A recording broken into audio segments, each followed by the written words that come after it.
Oui, Madame la maire, chers collègues, nous approuverons cette délibération qui permettra de créer un nouveau centre commercial de proximité sur la place Jean-Normand.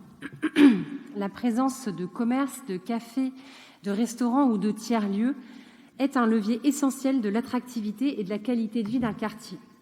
Les quartiers sans commerce sont des quartiers sans âme, car ces lieux sont aussi des vecteurs de lien social, de mixité et bien sûr d'emploi. Bref, le développement de ces centres commerciaux de proximité est un enjeu majeur de la stratégie de requalification de nos quartiers. Alors, ce projet, qui prévoit le regroupement des 3 anciens pôles Sainte-Élisabeth, Landrel et Thorigné, a du sens. Mais nous vous alertons, il faudra veiller à maintenir une offre d'hyper-proximité pour les commerces essentiels de type boulangerie, épicerie ou pharmacie, afin de prendre en compte les besoins des habitants qui ont des difficultés de mobilité.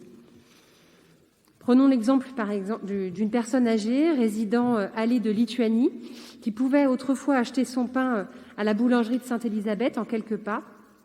Cette personne devra désormais soit se rendre au Carrefour Market de la Poterie ou bien marcher jusqu'à la place Jean-Normand et ainsi parcourir près de 900 mètres à pied. Par ailleurs, ils sont nombreux à Rennes, ces petits centres commerciaux vieillissants, voire carrément vétustes. Je pense notamment tout près d'ici à celui de Bourg-l'Évêque, mais aussi aux Landry, aux Almadies ou à Sarah-Bernard. Problèmes de propreté, sentiment d'insécurité omniprésent, offres inadaptées aux besoins du quartier. Certaines cellules sont laissées vides.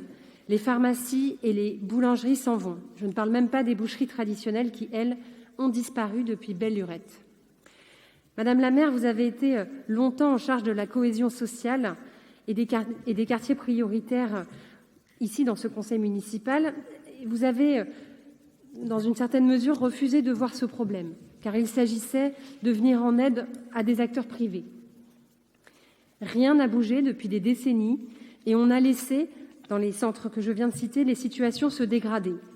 Il suffit de parler avec les commerçants, aller voir les opticiens du Gros Chêne et d'Italie qui tirent depuis des années la sonnette d'alarme sur les trafics. Pourtant, les outils existent. Le gouvernement a doublé les moyens de l'ANRU. L'Agence nationale de la cohésion des territoires, ex-EPARECA, a aussi des dispositifs. Il suffit de vous en saisir pour développer des projets locaux, Madame la maire. Alors, à quand un grand plan de requalification des centres commerciaux de proximité à l'échelle de la ville ? Je vous remercie.